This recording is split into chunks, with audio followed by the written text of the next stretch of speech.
have the photo. So, bibilang po ako, ano? Wait lang. Yung may gusto lang po mag-open ng kanilang camera for privacy purposes. Okay. 1, 2, 3. Okay, another one po. Kasi dalawa po tayo dito sa screen. So again, 1, 2, 3. Okay, again, good morning to all and welcome back after our short break. And we are now in the third session for today. And the title of our third session would be this one. The title would be Rules for Irregular Pattern, No Peak. Because we talk about the rules for the normal pattern. What are the rules for the normal pattern again? EDR1, avoid intercourse during the days of bleeding. EDR2, alternate evenings are available for intercourse during the days of BIP. EDR3, avoid intercourse during the days of discharge with a peak or leading to a peak, including the first 3 days of the luteal phase. And finally, the last rule, the fourth rule, known as the peak rule. The peak rule says intercourse is available every day at any time beginning from the fourth day of the luteal phase past the peak day. So these are the different rules of the Billings ovulation method under the normal pattern. The question now is this, what makes the cycle normal? The cycle becomes a regular pattern or normal pattern if mucus starts to appear and mucus end up with a slippery sensation. Please, those who are listening to me right now, take note of this one so that you will be able to explain to people the difference between a regular and an irregular pattern. There are a lot of women ang nagsasabi nila, ay, irregular ang pattern ko, without them knowing what is the real definition of a regular pattern and irregular pattern. Now we know what is the definition of a regular pattern. A regular pattern means there is an ovulation. Why? Because mucus develops from a sticky sensation ending with a slippery sensation. If mucus end with a slippery, there is a peak. It means that there is what? There is an ovulation. The third topic that we will be discussing right now is what we call irregular pattern. Okay? So that if people will be asking you, what is the meaning of an irregular pattern? You will be able to explain to them what is irregular pattern. So look at the slides right now. I want you to focus. Billings ovulation method trademark. Irregular pattern. The rules for irregular pattern. What is irregular pattern? No peak. In bold letters. Napakalalaki. No peak. When can you say that the cycle has no peak? Please listen. If mucus starts to appear and if mucus will not develop or end in a slippery sensation, there will be no peak because the definition of peak is this, the last day of slippery sensation. Now, if mucus will not end in slippery, no peak, then absolutely the cycle is not considered to be a regular or normal pattern. We call it irregular pattern. Now you know, irregular pattern means mucus starts to appear but did not develop into a slippery sensation. No peak, no ovulation. If there will be no peak and no ovulation, it means no luteal phase.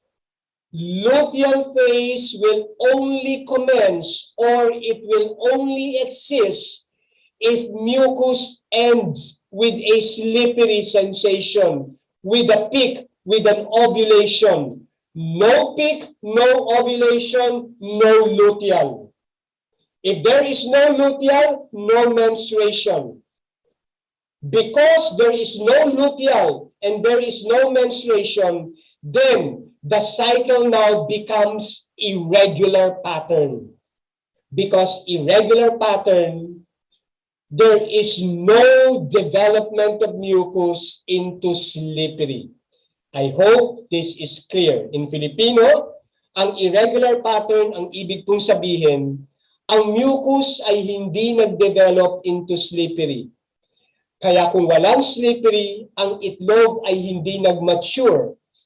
Kung walang slippery, walang ovulation. Kung ang isang babae hindi nag-ovulate, wala siyang luteal. Kung wala siyang luteal, hindi rin siya re-reglahin.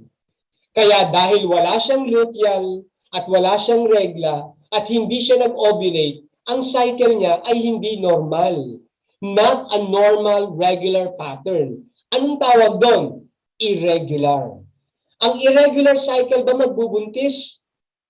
Very low possibility. Why? Kasi hindi nag-ovulate. Paano magbubuntis? Clear?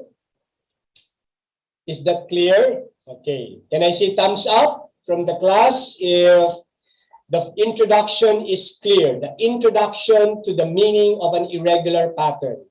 Can I see thumbs up or a message in the chat box? A message of yes, no? Para lamang makita ko na naintindihan. Thank you, Paz. What about the rest? Thank you, Mary Joy. Thank you for your responses. Thank you, Lailani. Thank you, Dr. Joy. So thank you so much to all. No? So with this, we can now proceed to our discussion on an irregular pattern. No? Now, this is an example of a regular pattern. What makes this cycle regular or normal pattern? Because when mucus starts to appear on day 12, mucus develops into a slippery sensation. There is a peak day on day 18, the last day of slippery. It means on day 18, the egg is already mature. And there is what we call an ovulation. If there is an ovulation, there is a peak day, then 19 is the beginning of the luteal phase. And the luteal phase ends on day 30. Kaya siya tinawag na normal pattern kasi may menstruation, days 1 to 5, merong BIP, day 6 to day 11, there is a changing pattern of mucus leading to peak from day 12 to day 18. And there is a luteal phase starting from day 19, ending with day 30. All the 4 phases of the cycle are available. A normal fertile cycle. Now, look at the next slide. I want you to focus on this. The next slide is an example of an irregular pattern. Irregular pattern means mucus not ending in slippery. Mucus did not end with a peak day, no ovulation. I want you to focus on day 8. Okay, by the way, let's start first with day 1. No? Day 1 is menstruation. Day 2 is menstruation. Day 3 is menstruation. Day 4 is also menstruation. Wet spotting. Take notes, wet. Day 5 is no longer menstruation. Day 5 is the beginning of the BIP. Why? Because it is a dry spotting. And BIP is day 5, day 6, and day 7. Now look at what happened on day 8. On day 8, there is a mucus, damp yellow. On day 9, there is again mucus, damp yellow. On day 10, the mucus is wet thick. Can you follow? Okay? Look at the development of the mucus secretion. My first question now would be this, and I want you to answer. Did the mucus secretion end up with a slippery sensation? Yes or no? Okay? No. Okay? Hindi naging slippery. If the No. mucus did not end in slippery, wag niyong lalagyan ng X yung day 10 because it is not a peak day. Day 11 is not luteal phase. Day 11 is dry. It is not luteal. Luteal phase will only exist if there is a peak day. Anong tawag mo sa day 11? Yung dry na yan. Ang tawag natin dyan is a BIP. Bumalik ang BIP. Look at the one I'm holding. Ang mucus hindi naging peak. Kapag ang mucus ay hindi naging peak, hindi naging slippery, babalik ka sa BIP. Hindi ka pupunta sa luteal kasi walang luteal. Luteal ay mag-e-exist lamang kapag merong peak day. Kapag ang mucus ay hindi naging peak, babalik ka uli sa BIP. Day 11 is BIP. Clear po? Can I see thumbs up kung clear? Ma'am Heidi, clear? Thank you. Okay, so no luteal. Thank you, Ma'am Heidi. Thank you, Dr. Joy. Now, pagdating ng day 12, nagkaroon uli ng mucus, wet, clear. Ang kanyang mucus is only 1 day. Ang tanong uli, ang mucus ba niya ay nag-develop sa slippery? Hindi. Wet, clear lang, hindi naging slippery. Kaya hindi lalagyan ng X. Yung day 13, yung day 14, yung day 15, at day 16, lahat yan ay BIP. Kapag ang mucus ay hindi naging slippery at bumalik ang tuyong panahon, the dry days return. Those dry days are considered to be BIP. Day 17, nagkaroon uli ng mucus. Okay? Kaya lang sa day 18 naging dry. Yung day 17 ba ay last day of slippery? Hindi. Siya ay basa at malinaw pero hindi slippery. So hindi lalagyan ng X. At wala siyang ovulation. Kung walang ovulation, anong tawag mo sa day 18, day 19, day 20, 21, 22, 23, 24, 25, 26, 27? Ito lahat ay BIP. Okay? Hindi siya luteal. Sapagkat if mucus will appear and it will not end in slippery, it will go back again to dry BIP. Now, ito ang pinakamahalagang tanong. Ano nagkaroon ng pagdurugo or bleeding on day 28, 29, 30, 31, no? Yan 28, 29, 30, 31. Yan ba ay menstruation? No. Yan ang tinatawag nating pakisulat. Ang tawag natin dyan ay withdrawal bleeding. Ang withdrawal bleeding ay nangyayari kapag ang mucus ay dumating at ang mucus ay hindi naging slippery. No peak, no ovulation. It will result now to a withdrawal bleed. By science, withdrawal bleed means the sudden drop of estrogen. Kaya ang tawag din dito ay withdrawal of estrogen bleed. Is it healthy? No. No? It is a sign of what? Of abnormality. Baka meron kang polycystic ovarian syndrome or any other diseases related to the reproductive system kasi hindi normal. Ang mucus mo ay hindi naging slippery. hindi ka nag-ovulate. Bakit hindi ka nag-ovulate? There is a problem. Kaya kung hindi ka nag-ovulate at bumalik ang tuyo, those days of dry, ang tawag natin ay BIP.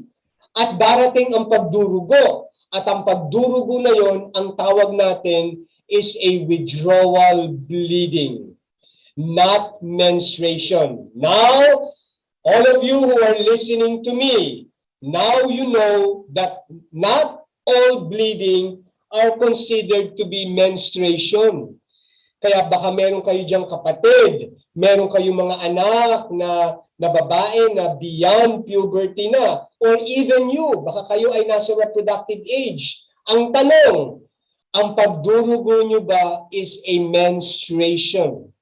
You will only be able to identify that your bleeding is a menstruation if your mucus end with a slippery, with ovulation, with peak, with luteal phase 11 to 16 days, then menstruation now will commence. But if mucus will not end in slippery, no ovulation, no peak, and dry days, bumalik. Anong tawag doon? Those are the BIP, the return of the BIP, bumalik.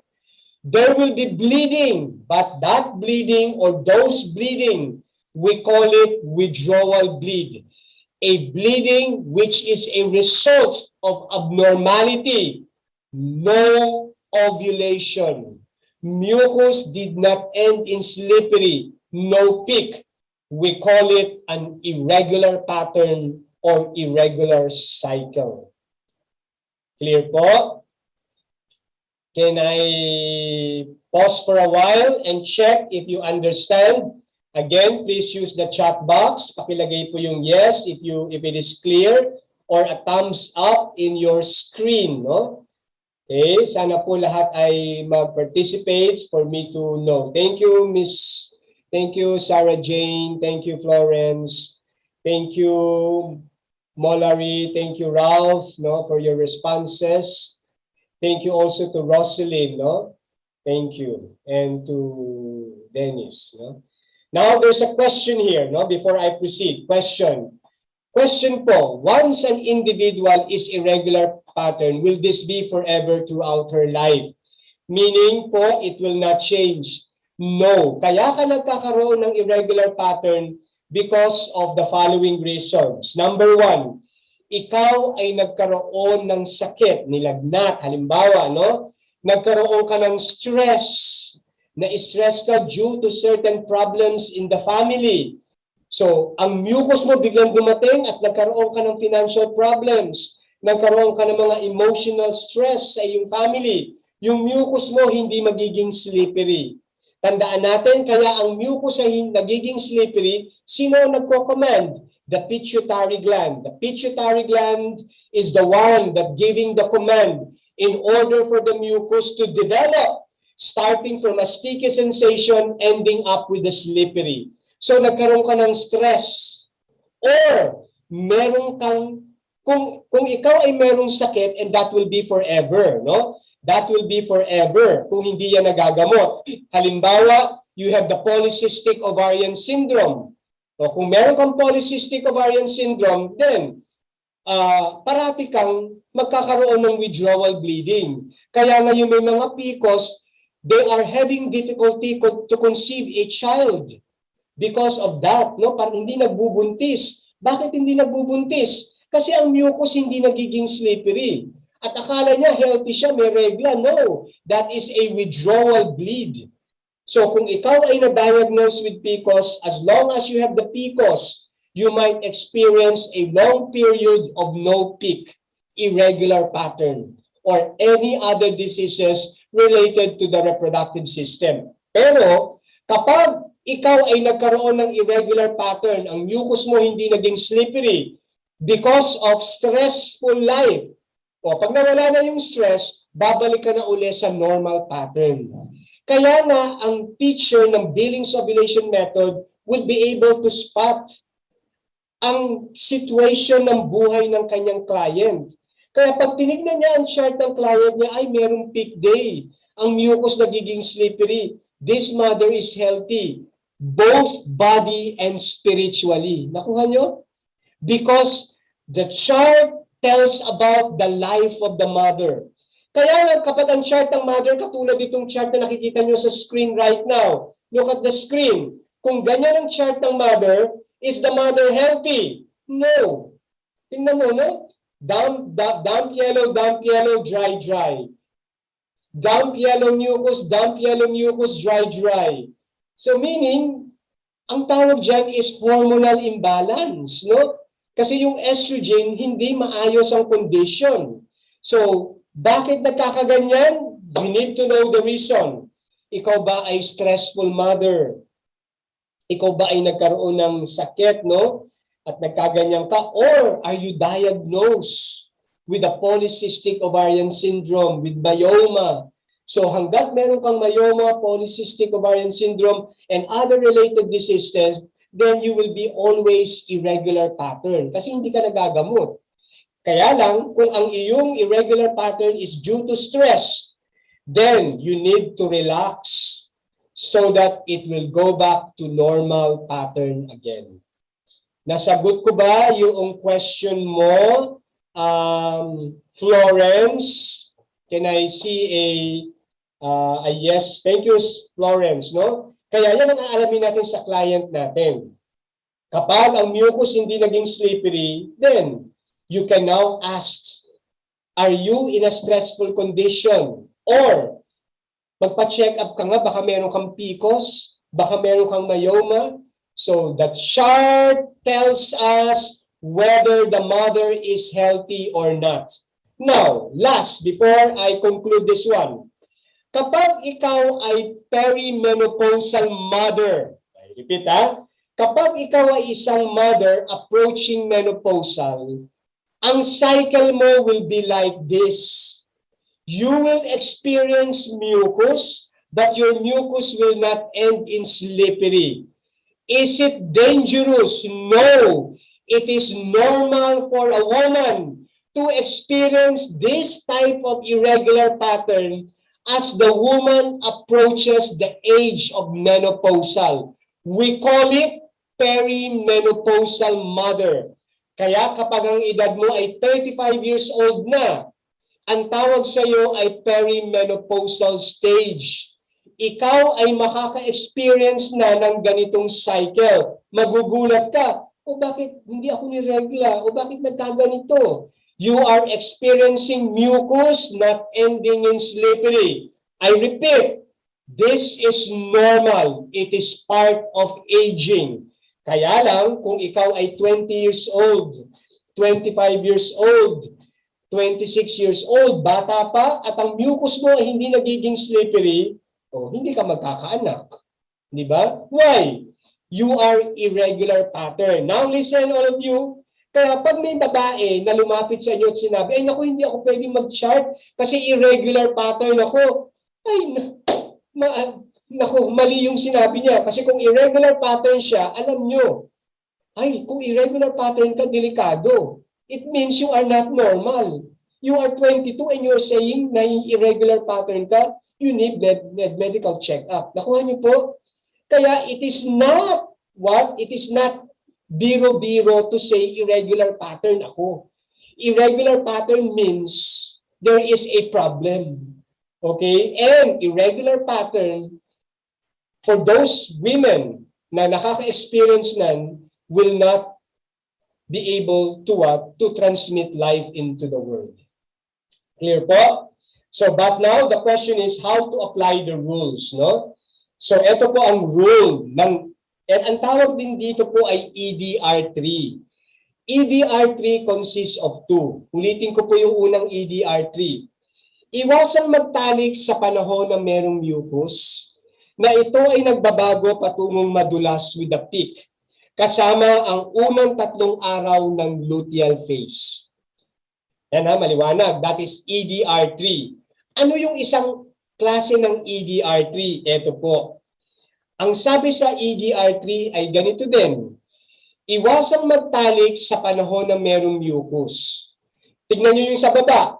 Kung ang mucus ay walang peak, hindi naging slippery, at bumalik ang tuyo, BIP, and BIP returns, mag-allow ng 3 araw na BIP, bibilang ulit, 1, 2, 3. Kasi nga pag dumating ang mucus, at pag nawala ang mucus, 3 araw bago magsara ang cervix. Kaya bibilang uli ng 1, 2, 3. Bumilang ng 1, 2, 3 pagkatapos ng mucus na hindi naging madulas.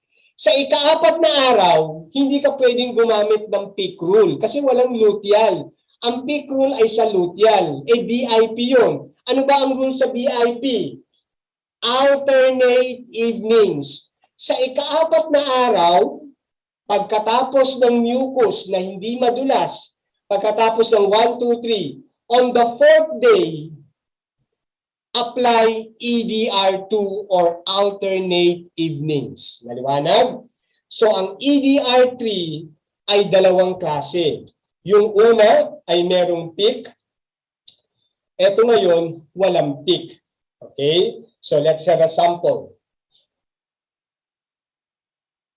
Okay, let's have this. Nagkaroon ng mucus ng day 8, day 9, day 10. Anong rule ang gagamitin? EDR3. Avoid intercourse on the days of discharge. That is day 8, day 9, day 10. Kapag bumalik ang dry, ang tawag natin doon ay BIP. Mag-alaan ng 3 araw. But kaya kailangan mo magbilang 1. Day 11, dry 1. The first day of the BIP, return. Day 12, nagkaroon uli ng mucus, abstain. EDR3, avoid intercourse on day 12. Bumalik ang BIP on day 13. Bakit BIP? Kasi hindi naging slippery yung day 12. So pagkatapos ng mucus, ang sabi natin is to count 1, 2, 3. On the 4th day, ano yung 4th day? 16. Pwede na mag-intercourse kasi sa ika-4 na araw pagkatapos ng mucus, the cervix is already closed. Kaya lang sa 16, dahil ito ay BIP, hindi siya luteal, ang intercourse ay sa gabi lamang, EDR2, alternate evenings. Tandaan nyo ha, ito ay EDR3 na walang peak, no peak. So pwede mag-intercourse sa day 16 at night. Day 17, nagkaroon uli ng mucus. Day 18, nagtuyo. Ay, anong klaseng tuyo ito? Hindi ito luteal. Kasi walang peak. Hindi ko lalagyan ng X ang day 17. So day 1, day 2, day 3. 18, 19, 20. On day 21, sarado na ang cervix. Kaya lang, itong day 18 hanggang day 27, day 18 hanggang day 27, ito ay BIP, hindi luteal. Okay? Kaya pwede na mag-intercourse sa day 21 sa gabi. Kung nag-intercourse sa day 21 sa gabi, ang susunod ay day 23 sa gabi. Susunod, day 25 ng gabi at day 27 ng gabi. Alternate evenings. Wala pong peak rule. Bakit walang peak rule? Kasi wala namang luteal phase. Ito ay BIP return. Tingnan niyo po yung slide sa baba. Babasahin ko. Allow 3 days of BIP. Bumilang pagkatapos ng mucus na hindi naging madulas, 1, 2, 3, sa ika-4 na araw ng BIP. Okay? Intercourse is resumed. Kaya lang, ito ay what? EDR2, alternate evenings. Ngayon, punta tayo sa day 28. Ang day 28 is a withdrawal bleed. Ito, tingnan nyo mabuti ito ha. Pagkatapos ng regla, sarado ang cervix. Pagkatapos ng regla, sarado ang cervix. Pero pagkatapos ng withdrawal bleeding, mga pagdurugo, no? Mga pagdurugo or bleeding caused by mucus, not ending with slippery. Pagkatapos po ng withdrawal bleeding, ang cervix ay bukas pa ng 3 araw na dry. Ito ay nagsasara sa ika-4. Kaya tingnan nyo yun. Tingnan nyo yung day 1, 2, 3, 4. Hindi tayo nagbibilang ng 1, 2, 3 pagkatapos ng regla. Kasi pagkatapos ng regla, sarado na ang cervix. But pagkatapos ng withdrawal bleed, ang cervix ay bukas pa ng 3 araw ng BIP. Kaya nag-count tayo. Tignan niyo mabuti. 28, 29, 30, 31. Withdrawal bleed. Open cervix. 32. Dry. Open pa ang cervix. 1, 2, 3. Sarado na ang cervix sa 35. Dahil ito ay BIP, anong oras pwede mag-intercourse? Pwede sa gabi lamang at ito ay salit-salit. So pwede mag-intercourse sa day 35 at night. Ito po ang tinatawag nating EDR3 na walang peak. Ulitin natin. Iwasang magtalik sa panahon na merong discharge na walang peak. Pagbalik ng BIP, allow 3 days sa BIP. On the 4th day, EDR2, alternate evenings. Ano pa ang EDR3? Babasahin ko. Tingnan nyo dito sa screen. Avoid intercourse on the days of discharge or bleeding. Yung bleeding na yan ay withdrawal bleed. Pag natapos ang withdrawal bleed, excuse me, 1, 2, 3. On the 4th dry, doon uli mag-alternate evenings. Kaya ito po ang EDR3 na walang peak. Pakitignan po yung blue box. Nakikita nyo yung blue box? Pagkatapos ng mucus, nagbibilang ng 1, 2, 3. BIP. Sa ika-4 na BIP, doon lamang mag-alternate evenings. Ang withdrawal bleed, kapag huminto, open pa ang cervix. Hindi katulad ng menstruation. Sa menstruation, ang cervix ay sarado agad after ng regla. Pero pagkatapos ng withdrawal bleed, open pa ang cervix ng 3 days. Sa ika-4 ng araw, nagsasara siya. And those are BIP days. No? Lahat ng green na nakikita nyo dyan sa screen ay BIP. Wala dyang luteal. Kasi ang luteal ay nag-e-exist lamang kapag merong slippery mucus. May peak, may ovulation. So this is the EDR3 no peak rule and applied sa irregular pattern.